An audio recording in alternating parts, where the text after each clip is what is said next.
नमस्कार मित्रांनो, movie review plus मध्ये तुमचं स्वागत आहे. मी प्रियंका आणि मी अभिषेक. आणि आज आपण बोलणार आहोत बिग बॉस मराठी सीझन 6 बद्दल. तर उद्यापासून 11 जानेवारी 8 वाजतापासून बिग बॉस मराठीचा सीझन 6 स्टार्ट होणार आहे आणि सगळ्यांनाच याच्याबद्दल फार उत्सुकता आहे.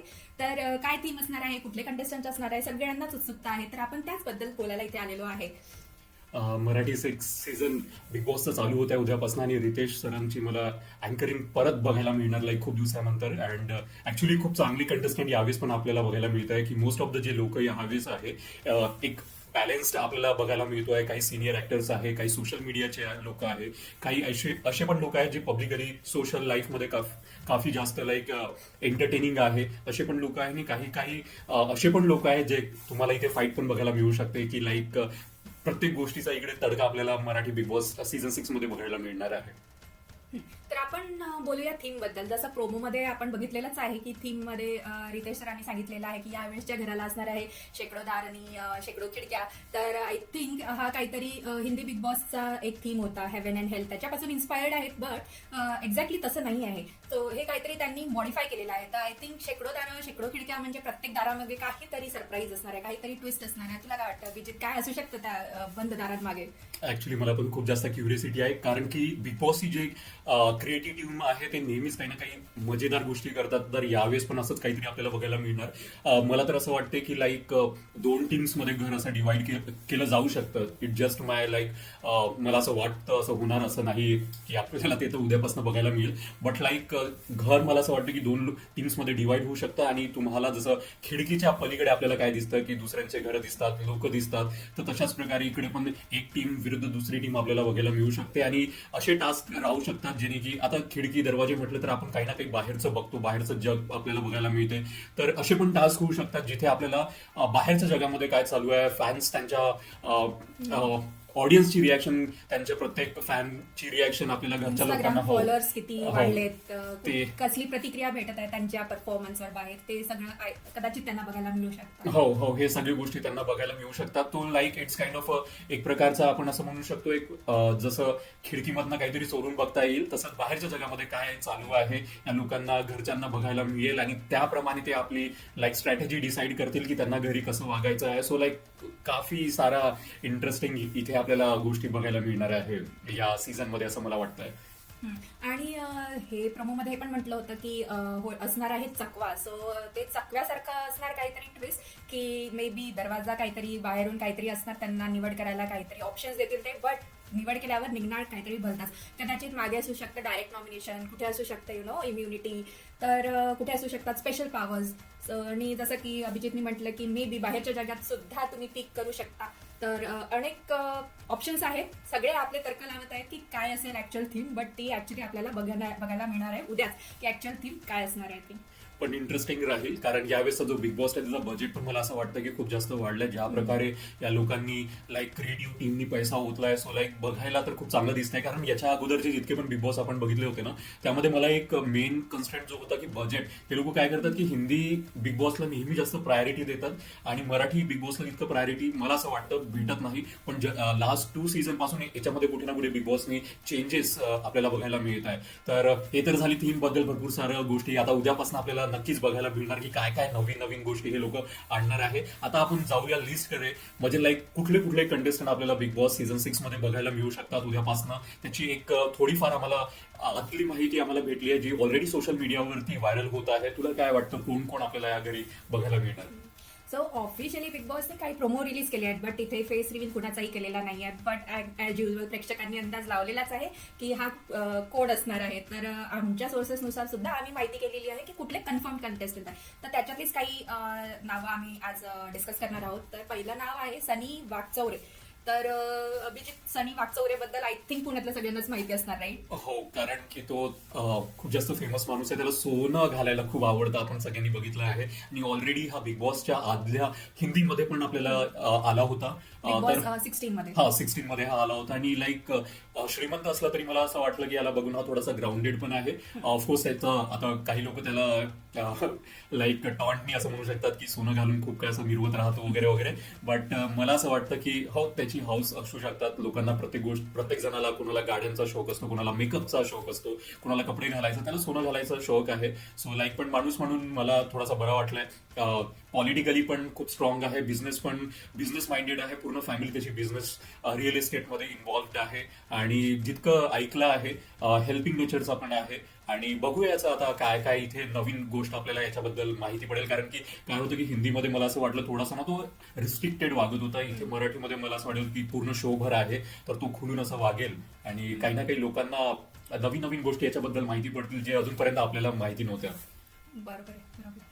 आणि त्यांचा USPच सोनं आहे. तर काय बिग बॉसमध्ये त्यांना एवढं 2-3 किलो सोनं घालून अलाव होणार आहे की नाही हे पण बघण्यात इंटरेस्टिंग असणार आहे. कारण रोजच्या जीवनात तर ते 2-3 किलोचं सोनं नेहमी घालतात, बट बिग बॉसमध्ये पुष्कळशा गोष्टी रेस्ट्रिक्टेड असतात. तर ते काय तेच फॉलो करणार, 2-3 किलो सोनं घालणार, ते पण आपल्याला बघता येईल. आता मूव्ह करू आपण नेक्स्ट कंटेस्टंटकडे. तर नेक्स्ट कंटेस्टंट आहे आयुष संजीव. हे पण एक मराठी फेमस टीव्ही ऍक्टर आहेत आणि यांच्या पुष्कळशा मालिका झी मराठीवर फेमस आहेत. त्यातली एक जर मी सांगितलं तर 36 गुणी जोडी, बॉस माझी लाडाची, आणि त्यांनी हिंदी इंडस्ट्रीमध्ये पण काम केलेलं आहे, गुम है किसी के प्यार में. तसंच त्यांची एक मराठी मूवी सुद्धा येणार आहे जबराट. ती रिलीज होणार आहे फेब 2026 मध्ये. मला वाटतं बिग बॉसमुळे त्यांच्या या मूवीला आणखी ट्रॅक्शन मिळणार आहे, कारण बिग बॉसमध्ये लोक त्यांना बघतील आणि लोकांना नक्कीच उत्सुकता असते की त्यांची मूवी कशी असणार आहे. जेव्हा बिग बॉसमध्ये येतात तर आपण एक पर्सनल लेवलला रिलेट करतो कंटेस्टंट सोबत. सो एक इंटरेस्ट असतो किंवा उत्सुकता असते की हा आपण या व्यक्तीची मूवी बघायला जायला हवी. सो टायमिंग आय थिंक एकदम करेक्ट आहे त्यांच्या मूवीसाठी. आणि बघायचं झालं तर त्यांचा बॅकग्राऊंड तुम्ही जर बघाल तर ते आधी नोकरी करायचे आणि त्यांनी अभिनयाच्या पॅशनमुळे त्यांची नोकरी सोडून ते इंडियात आले आणि त्यांनी ज्युनियर आर्टिस्ट, बॅकग्राऊंड डान्सर म्हणून काम केलेलं आहे. चला हवा युद्धा मध्ये सुद्धा त्यांनी ॲज अ बॅकग्राऊंड डान्सर काम केलं आहे आणि आता त्याच स्टेजवर ते ॲज अ गेस्ट येतात. सो त्यांचा प्रोग्रेस म्हणजे खूपच चांगला आहे मराठी इंडस्ट्रीमध्ये. मला जितकं माहिती आहे याबद्दल की हा US मधनं रिटर्न आलेला मुलगा आहे. आवड असेल त्याला ऍक्टिंग बद्दल आणि त्यांनी लाईक ती पॅशन त्यांनी त्याचं फॉलो केलं आणि आज आपण बघतो एक चांगल्या स्क्रीनवरती आपण त्याला दोन्ही लाईक टेलिव्हिजनवरती आणि आपण त्याला मूवीजमध्ये पण बघायला मिळतोय. सो लाईक एक बॅलन्स्ड अप्रोच या व्यक्तीबद्दल मला असं वाटतं की ग्राउंडेड असणार. बट लेट सी, कोणाला काही पण सांगता येत नाही, कारण आता तू जशी म्हणाली की ती मूवी रिलीज होणार आहे, त्याच्या वागण्यावरती आता तू लोकांच्या मनामध्ये किती सारं आपलं लाईक स्थान निर्माण करू शकतो आणि देन ओनली आपल्याला बघायला मिळेल की लोकांबद्दल त्याच्याबद्दल ऑफकोर्स त्याचं नाव तर होतीलच. That is a plus advantage. आणि जेव्हा तुम्ही घरी असतात आणि त्याच्यानंतर तुमची मूवी निघते तर इट्स लाईक अ प्रोजच आपण कन्सिडर करूया. लोक त्याला नावाने ओळखेल आणि आय थिंक लाईक त्याच्यासाठी पॉझिटिव्ह गोष्ट आहे. 2026 त्याच्यासाठी खूप चांगला निघाला आहे ऑलरेडी असं म्हटलं तरी हरकत नाही. बरोबर आहे. तर मूव्ह करूया नेक्स्ट कंटेस्टंटला. आणि नेक्स्ट कंटेस्टंट आहे तन्वी कुंते. ही पण मराठी इंडस्ट्रीमध्ये एक रायझिंग स्टार म्हणता येईल आणि फेमस सुद्धा आहे. सध्या तिची एक मालिका खूप फेमस झालेली, ती म्हणजे लक्ष्मी निवास. त्यामध्ये तिने सिंचनाची भूमिका साकारली होती आणि ती फार फेमस झाली आहे. त्याच्यासोबत तुझ्या माझ्या संसाराला आणि काय हवं, त्याच्यासोबतच तिने थिएटरमध्ये सुद्धा काम केलेलं आहे. तर मी एक सांगू का, जे लोक थिएटर मधून करून येतात ना, एक तर ते लोक खूप ग्राउंडेड पण असतात आणि एक बिंदास लोक असतात. त्यांच्या वागणुकीमुळे असं काही लपा छपवी राहत नाही. तर मला हिला बघायला जास्त आवडेल कारण की एक ना ओपन इथे हा शो काय होतं की like most of the time जे लोक खूप सिनियर असतात किंवा ज्यांनी खूप जास्त नाव आणि फेम कमवलं असतं, तर हे लोक कसे असतात की थोडंसं जेव्हा आपण बिग बॉसमध्ये येतो तर सगळेच आपले वाईट गुण कोणी दाखवत नाही. एक थोडंसं रिस्ट्रिक्टेड एन्व्हायरमेंटमध्ये वागल्यासारखे वागतात. इमेज कॉन्शियसनेस ते असतातच, कारण की त्यांनी खूप सारं मेहनत करून इथपर्यंत नाव कमवतात. तर बघायला आवडेल मला की लाईक काय नवीन गोष्टी यांच्याबद्दल आपल्याला माहिती पडेल. कोणी असतात, कोणी तिखट असतं, कोणी गोड असतं, तर या व्यक्तीबद्दल मला जाणून घ्यायला आवडेल. आणि मुलींची सिरियलमध्ये इमेज नेहमी सोजवळ असते, तर ऍक्च्युअल त्यांची पर्सनॅलिटी कशी आहे ती आपल्याला बिग बॉसमध्ये आल्यावरच बघायला मिळते. Otherwise there is no option की हा व्यक्ती ऍक्च्युअलमध्ये कसा आहे तुम्हाला कधीच माहिती पडणार नाही. बऱ्याचदा असं होतं की लाईक बिग बॉस आपण जेव्हा बघतो हिंदीमध्ये किंवा याच्या अगोदर मराठीमध्ये सुद्धा, तर असं बघितलं आहे मी की आपल्याला जे कलाकार आवडतात ना आणि आपण त्यांची जे वेब सिरीज असेल, टेलिव्हिजन असेल, मूवी असेल बघतो आणि आपण त्यांच्याबद्दल काही ना काही एक विचार निर्माण करतो. पण बिग बॉसमध्ये जेव्हा ते येतात आणि त्यांना आपण 24x7 रोज आपण त्यांना बघतो, त्यांचं वागणूक कशी राहील आणि त्यांना कुठल्या कुठल्या ना अशा एन्व्हायरमेंटमध्ये टाकलं जातं आणि त्यांचं एकदम वेगळंच चरित्र आपल्या समोर बाहेर येतं, वेगळंच त्यांची पर्सनॅलिटी बाहेर येते, जे कधी कधी त्यांच्या विरुद्ध पण जातं. बरोबर. ते आता ह्या लोकांना खूप जास्त सांभाळून घ्यावा लागेल, कारण की जेव्हा तुम्ही फेमस होता तुमची रिस्पॉन्सिबिलिटी अजून जास्त वाढतं, मला असं वाटतं. तर नेक्स्ट कंटेस्टंट आहे विशाल कोटियन. विशाल कोटियन एक फेमस टीव्ही ऍक्टर आहे. तुम्ही त्यांना बिग बॉस 15 मध्ये सुद्धा बघितलं असणार. म्हणजे ज्या लोकांनी त्यांना टीव्ही सिरियलमध्ये नाही बघितलं, बट बिग बॉस 15 मुळे ते पुष्कळ चर्चेत आले होते. त्याच्यात त्यांचा फार विटी स्वभाव होता, म्हणजे ह्युमरस होते आणि चालाक चतुर पण होते आणि त्यांना निकनेम होता शहाणा कौवा. कारण ते प्रत्येक याच्यात आपलं ना डोकं चालवायचे आणि स्ट्रॅटेजी करायचे, मॅनिपुलेट करायचे. तर काही लोकांना ते आवडायचे, काही लोकांना नाही आवडायचे, बट तुम्ही त्यांना इग्नोर करू शकत नव्हते आणि फारच एंटरटेनिंग पर्सनॅलिटी होती. आणि टीव्ही बद्दल बोलाल तर त्यांनी हनुमानजीचं कॅरेक्टर केलं आहे देवकी देव महादेव आणि महाभारत मध्ये सुद्धा. तर म्हणजे पुष्कळ लोकांनी त्यांना टीव्ही मध्ये आज हनुमान म्हणून बघितलं असणार आणि रिकॉग्नाइज करत असणार.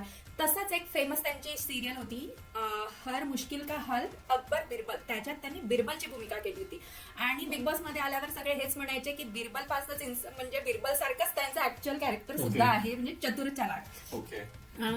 तर मला असं वाटतं की नेहमी काय करतं की बिग बॉस वाले असे लोक पण घेऊन येतात की जे लोक डोक्याने खूप जास्त चतुर असतात, ते एक ना एलिमेंट ऍड करतात बिग बॉस वाले, की एक ह्युमर पण आपल्याला गरजेचं राहतं, नाहीतर फक्त नुसतं भांडणं आणि झगडं तेच चालू असेल तर लोकांना आवडत नाही. तर प्रत्येक एक मला असं वाटतं एक कॉमेडियन पर्सन, एक हसमुख घराला, जसं आपण हिंदीमध्ये बघितलं होतं शहबाज जो होता तो तसा कॅरेक्टर होता, तर इथे पण एक असा विशाल कोटियन जो आहे तो कॅरेक्टर असा ह्युमरस कॅरेक्टर. आणि जनरली माहिती आहे की जेव्हा असे लोक येतात ना ते लॉंग खूप वेळपर्यंत शो मध्ये टिकून राहतात, आपण नेहमी बघतो. तर विशाल बद्दल पण असंच काहीतरी घडेल असं मला थोडं आतनं इंट्युशन येत आहे. आणि बिग बॉस हिंदीमध्ये त्यांचा शमिता शेट्टी बरोबर खूप छान बॉन्ड होता, बट त्यांचं एविक्शन शॉकिंग होतं. जसं आत्ताच तू बोलला की लॉंग टर्म असू शकतात, बट बिग बॉस हिंदीमध्ये त्यांचं एविक्शन खूप शॉकिंग होतं, कारण त्यांचा परफॉर्मन्स खूप छान होता, बट तरी पण मिड सीझनच त्यांचं एविक्शन झालेलं होतं आणि कोणीही एक्सपेक्ट करत नव्हतं, इव्हन कंटेस्टंट सुद्धा एक्सपेक्ट करत नव्हते. पण आता माहिती पडेल की मराठीत काय होतं त्यांच्यासोबत, मराठी ऑडियन्समध्ये त्यांची पॉप्युलॅरिटी काय आहे, त्यांचा परफॉर्मन्स काय आहे ते कळेलच आपल्याला आता. नेक्स्ट बघूया तर आहे करण सोनावणे. मोस्टली पीपल त्यांना करण सोनावणे म्हणून ओळखत नसतील, बट फोकस्ड इंडियन नावाने नक्कीच ओळखत असणार, कारण इंस्टाग्रामचे ते कंटेंट क्रिएटर आहेत आणि फोकस्ड इंडियन हे त्यांच्या इंस्टाग्राम हँडलचं नाव आहे. आणि ते करतात स्टँडअप कॉमेडी, त्यांनी थिएटर सुद्धा केलेलं आहे. बट आता ते जे कंटेंट बनवतात ते खूपच रिलेटेबल कंटेंट असतं आणि ते असतं मुंबईच्या middle class families, office employees आणि आपल्या रोजमर्राच्या जीवनात ज्या घटना घडतात त्याच्यावर ते कॉमेडी रील्स बनवतात.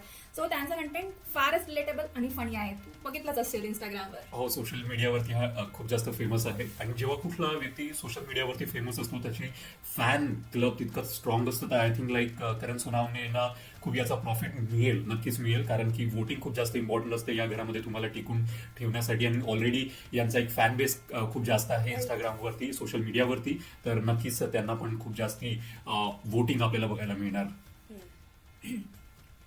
नेक्स्ट कंटेस्टंट आहे राकेश बापट. अगेन तुम्ही राकेश बापट आय थिंक सगळ्यांनाच माहिती असणार, कारण त्यांनी Hindi movie, Hindi TV, Marathi movie सगळीकडे काम केलेलं आहे आणि ते बिग बॉस मध्ये सुद्धा येऊन गेलेले आहेत. बिग बॉस हिंदीचा OTT आणि बिग बॉस 15 मध्ये, आणि ते सेम सीझन मध्ये होते विशाल कोटियनच्या सीझनला. सो आय थिंक त्यांच्यामध्ये काहीतरी एक वेगळा बॉन्ड बघायला भेटेल. आता ती मैत्री असते की एनिमिटी असते ते आपल्याला बघायला मिळणार आहे, कारण हिस्ट्री असल्यावर काही ना काही एक बॉन्ड तर असतोच. आता तो बॉन्ड चांगला असणार आहे की वाईट असणार आहे ते बघण्यात मजा येईल. राकेश बद्दल बोलायचं झालं तर पर्सनल लाईफ रिलेटेड खूप साऱ्या गोष्टी ते या शो वरती पण डिस्कस होतील, कारण त्यांचं लग्न झालं होतं आणि डिवोर्स झालं. तर अशा पर्सनल जेव्हा प्रायव्हेट गोष्टी पण इथे निघून येतात, जे ऍक्च्युली चुकीचं आहे, पण घरामध्ये असं होतं. तर कारण की नेहमीच आपण बघतो बिग बॉसमध्ये असे गोष्टी घडतात जेणेकरून तुमच्या पर्सनल लाईफ इथे डिस्कस केलं जातं. आता ते मला तर आवडत नाही, पण लाईक जनरली अशा गोष्टी निघून येतात आणि हे आता आपल्याला बघायला मिळेल की लाईक राकेश या गोष्टीला कसं समोर जातो, राईट. तर हे खूप जास्त मला असं वाटतं की इम्पॉर्टंट आहे की राकेश याबद्दल कसं हँडल करेल घर. आणि माणूस म्हणून मला खूप आवडतो, खूप सिंपल आहे.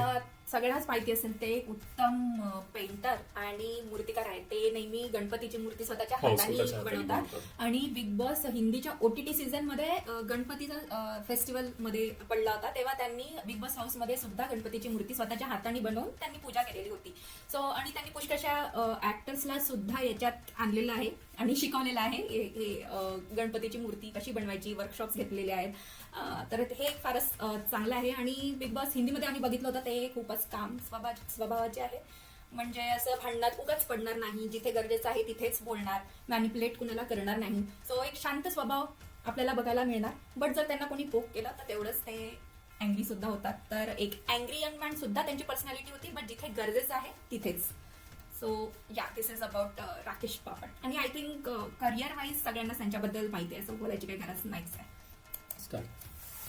तर ही होती काही कन्फर्म कंटेस्टंट्स बद्दलची माहिती. तर अशीच माहिती उरलेल्या कंटेस्टंट बद्दल आम्ही घेऊन येऊ पुढच्या व्हिडिओमध्ये. तुम्हाला व्हिडिओ आवडलेला असेल तर please like and subscribe. And उद्या भेटूया पुन्हा याच वेळेस. Thank you so much for watching. नक्की सबस्क्राईब करा. आम्ही रोज तुमच्यासाठी बिग बॉसमध्ये काय घडत आहे ते सगळं तुमच्यासोबत डिस्कस करू. आणि तुमचे पण कुठले कुठले आवडीचे कंटेस्टंट आहे आम्हाला जरूर मेसेज करा. आम्हाला पण आवडेल की तुमची लाइकिंग काय आहे, तुम्हाला कोण कोण आवडत आहे. पाहिल्याबद्दल धन्यवाद. Please like and subscribe. Follow and subscribe. Thank you.